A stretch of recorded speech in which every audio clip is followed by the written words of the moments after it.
رسول کریم صلی اللہ علیہ وسلم عرب کی کواری لڑکیوں سے زیادہ حیا والے تھے. کواری لڑکیوں سے زیادہ حضور حیا فرمایا کرتے تھے. جب خانہ کعبہ کی مکہ شریف میں تعمیر ہو رہی تھی نا، اہل عرب اس کو تعمیر کر رہے تھے، تو نبی پاک صلی اللہ علیہ وسلم اپنے چچا حضرت عباس کے ساتھ خانہ کعبہ کی تعریف میں مصروف تھے. تو عرب کے لوگ چونکہ لمبا کرتا پہنتے تھے پیروں تک، تو نیچے اگر کسی وقت کوئی چیز نہیں بھی ہوتی تھی تو کسی کو وہ نظر نہیں آتی تھی، چونکہ پردہ رہتا تھا، ایک لمبا کرتا پہنا ہوا ہوتا تھا. تو جب بچے، سرکار کی عمر مبارک بھی ابھی تھوڑی تھی، تو اس طرح بچے جب نکلتے تو وہ کئی دفعہ اپنی تہمت اتار دیتے نیچے سے، اور کوئی مزدوری کرنے لگتے تو 3-4 طے کر کے نا تہمت کی کندھے پہ رکھ لیتے، جس طرح کبھی دیہاتوں میں لوگ کپڑا سر پہ رکھتے تھے کہ اوپر اگر کوئی وزنی چیز رکھیں گے تو وہ تکلیف نہیں دے گی. نبی پاک صلی اللہ علیہ وسلم بھی سب لوگوں کے ساتھ خانہ کعبہ کی تعمیر میں شامل تھے. تو حضرت عباس رضی اللہ تعالیٰ عنہ نے کہا حضور سے، ابھی اللہ نے نبوت بھی نہیں فرمایا تھا، بھتیجے آپ بھی تہمت اتاریے، یہ صحیح مسلم میں حدیث موجود، اور اس کو کندھے پہ رکھ لیجیے، آپ اینٹیں اٹھا اٹھا کے لا رہے ہیں تو ذرا آپ کو تکلیف نہیں ہوگی.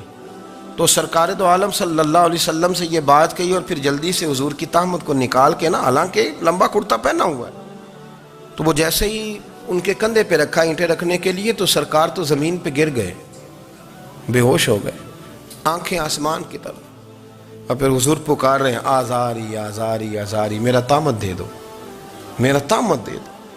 کبھی کوئی شخص اس وجہ سے بھی بے ہوش ہوا ہے کہ میرے وجود سے کپڑا اتر گیا ہے؟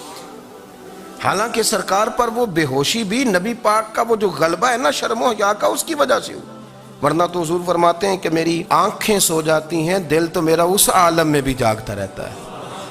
تو سرکار زمین پہ تشریف لے آئے، آنکھیں میرا تہمت دے دو، میرا تہمت دے دو. تو جلدی سے انہوں نے تہمت دیا تو حضور نے باندھ لیا.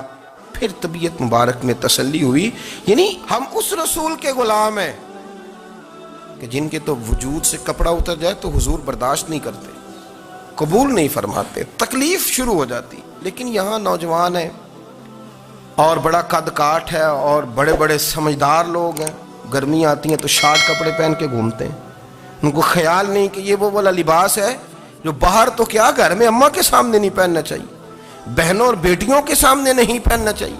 آپ کی گفتگو میں شرم و حیا ہو، آپ کے لب و لہجے کے اندر حسن ہو. آپ کو پتہ ہے نبی پاک صلی اللہ علیہ وسلم نے فرمایا میری امت میں سب سے زیادہ حیا کرنے والے عثمان غنی ہیں. عثمان غنی سب سے زیادہ حیا کرنے والے. آپ فرمایا کرتے تھے جب سے حضور کا چہرہ دیکھا ہے میں نے کبھی اپنی شرمگاہ بھی نہیں دیکھی، میں نے آنکھوں کا وضو نہیں توڑا، اور جب سے حضور کے دست مبارک میں میں نے بیعت کے لیے سیدھا ہاتھ بڑھایا تو پھر سیدھا ہاتھ میں نے کبھی گندگی کو نہیں لگایا. حیات. آپ باتھ روم کے اندر بھی غسل فرماتے تھے تو کپڑوں سمیت کرتے تھے. کسی نے کہا حضرت جی واش روم کے اندر کیوں نہیں کپڑے اتارتے؟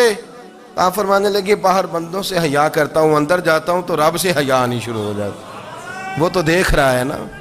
تو میں جو بات آپ کی خدمت میں عرض کرنا چاہتا ہوں اس کو آپ سمجھیے گا میرے عزیز، کہ شرم والا مزاج، گفتگو بھی شرم والی، آنکھیں بھی شرم والی، لباس بھی شرم والا، دوستی یاری بھی شرم والی، بہت ساری ایسی باتیں. دیکھیں نا آپ ذرا، میں نے کہا کہ باتوں کو سن کے گزر نہ جایا کریں، اس کی گہرائی پر غور کریں.